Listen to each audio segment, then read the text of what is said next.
Another history para sa UST Men's Volleyball matapos nilang pataubin ang long-time champion ng UAAP Men's Volleyball at ang 5-year undefeated team. 34-game winning streak ng NU Men's Volleyball tinapos ng UST via a sweep. Josh Ibanez buhat ang UAAP Men's Volleyball.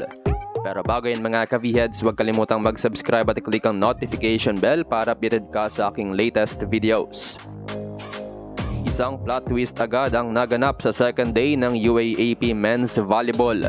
Maaga nga ang finals preview sa first round ng torneo dahil nagharap agad ang UAAP Season 85 finalist ng NU at UST.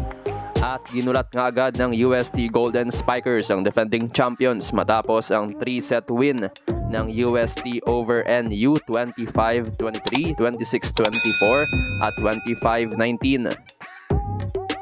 Sa set 1, umulan ng errors para sa parehong koponan pero mas malala ang pagiging error prone ng NU. Problema naman ng UST ay malamig. Ang rookie MVP na si Josh Ibanez umpisa ng game na ilang beses na butatan ng NU. Bukod sa mga halimaw na atake, bugbugan rin ang blocking ng parehong teams. Nabuhayan naman si Ibanez sa dulo ng set, finishing set 1 25-23. Sa set 2, uminit ng husto si Ibanez pero sinasagot siya ni Nico Almendras para sa NU. Magandang floor defense naman ang edge ng UST over the Bulldogs pero net defense naman ang ibinandera ng NU. Maganda rin ang sagutan na Diskitado at De La Noche. Magic bunot naman ni Coach OG Mamon para sa UST, si Sherwin Umandal scoring 3 of the last 4 points ng UST. Nadehado muli ang NU sa errors with UST getting the extended set to 26-24. Sa set 3, consistency ang naging susi ng UST mula opensa hanggang floor defense. Ang NU naman ay pressured at nararatel sa court kaya panay errors pa rin lalo na sa crucial part ng set. Naging maganda rin ang pasok ng first aces ng game para sa UST, scoring 3 service aces sa set 3. Nawala rin ang blockings ng Bulldogs. Tinapos ng UST ang game with an ace mula kay J-Rock De La Noche 25-19.